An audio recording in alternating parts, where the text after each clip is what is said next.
Okay, hello everybody. I'm going to do like a quick update. There's a few issues. Sometimes I saw one of my friends who just got out of jail. I haven't seen him in a while. And I usually, when I don't see him, I'll ask a few friends, have you seen so-and-so? And then I realize he might be in jail. But I seen him today. I'm not going to give his name, and he's a good friend of mine. It actually would fit maybe some of the other stuff that was on my mind. Today, this kind of bugged me somewhat. One time I was on the bus coming into Flower Bluff from Corpus Christi, and there was some people on the bus heading the same way. I remember when we got off the bus, he was a black brother, and he asked for a cigarette, and I said, sure.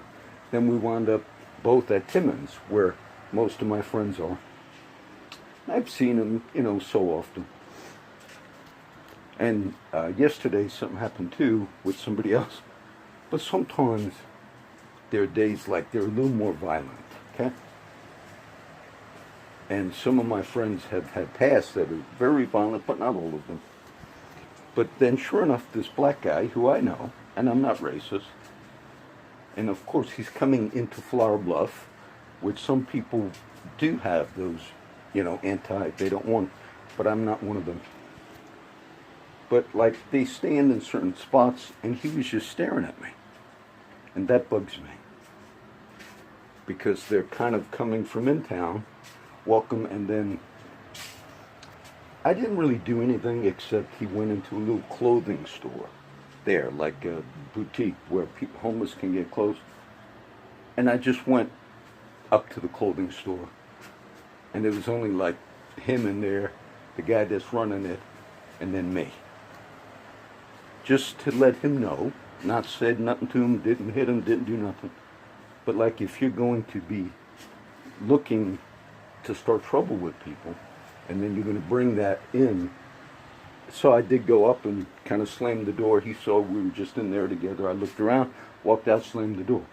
Just because, not that I was looking for problems, but if people are going to be coming from in town to our area, Flower Bluff, you respect people. And then I was sitting down at the bench with my friend George and his girlfriend. I won't give her name.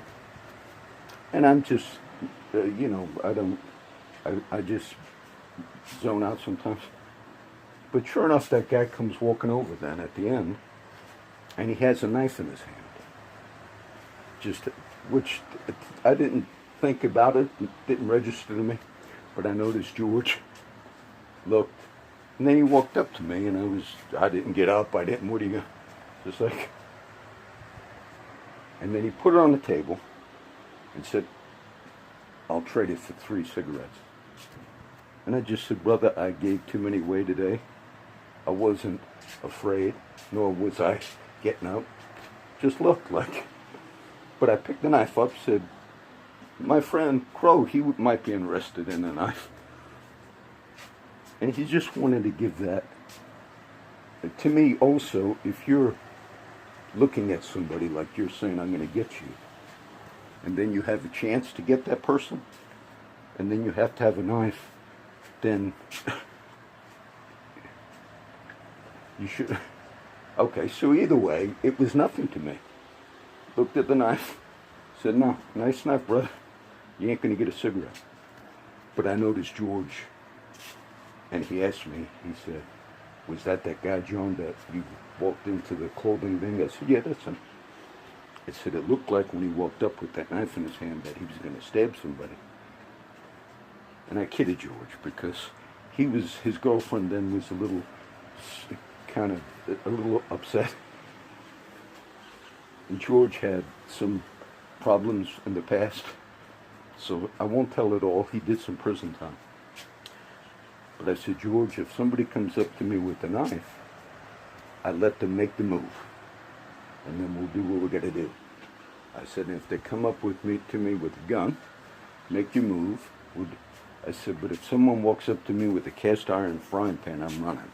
Now, George understood it. But that just bugged me.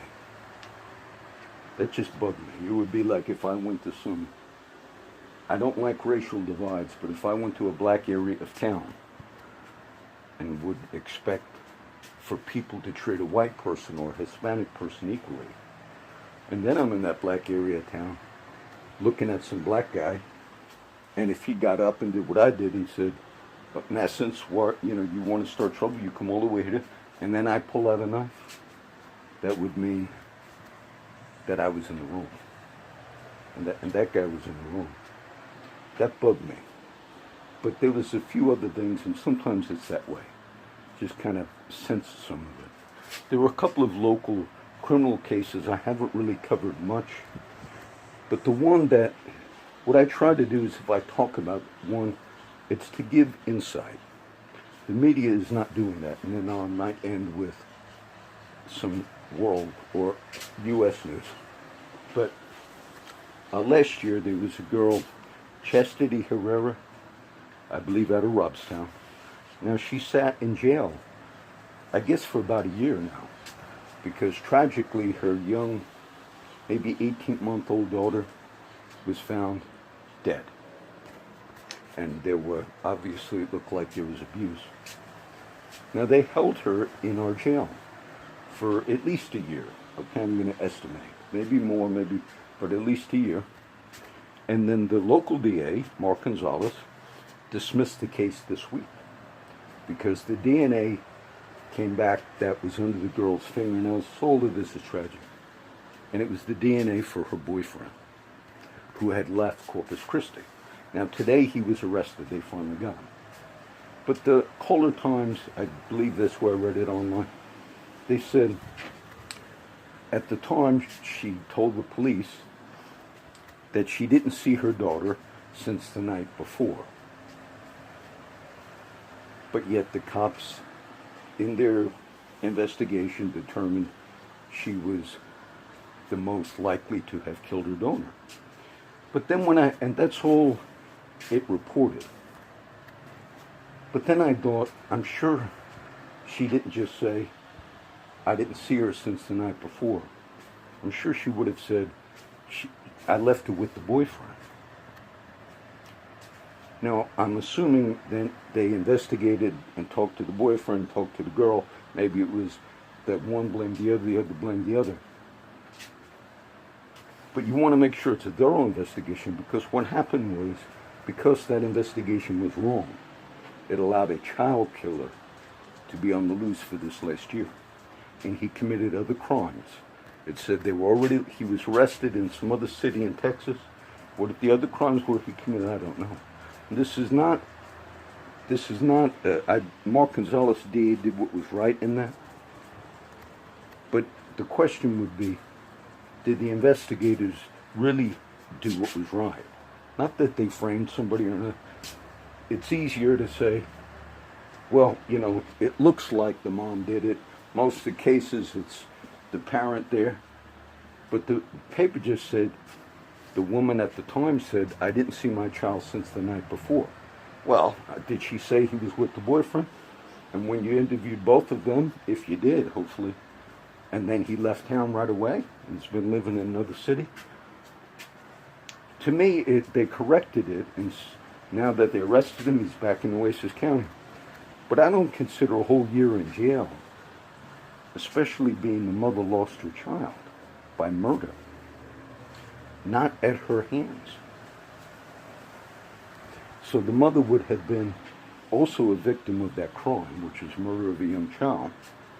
And then you multiplied it by putting her in jail for a year here in Nueces County. And the only question is, those have to be investigated thoroughly. Not something quickly, because you had the wrong person in jail for a year. About a year, I guess. So that's really what we would ask, not we're grateful that they corrected it. And then I'll end it with this. I have a lot of my friends, if I did the world news or the U.S. news, there's certain things that came out just yesterday, today. And it has to do with a lot of the investigations that are going on. And it's to put it in a nutshell, because the media makes sure that people don't understand it. the present trial going on about Paul Manafort, which was a guy who worked for Trump, campaign guy for maybe 2 months. Okay, they're getting him on all types of things, tax evasion or whatever, things that happened before he worked for Trump. You got to also understand Robert Mueller, for those who follow this, he was tasked to investigate any crimes by the man, the Deputy Attorney General Rod Rosenstein. And he said, and any other crimes that are revealed during the investigation.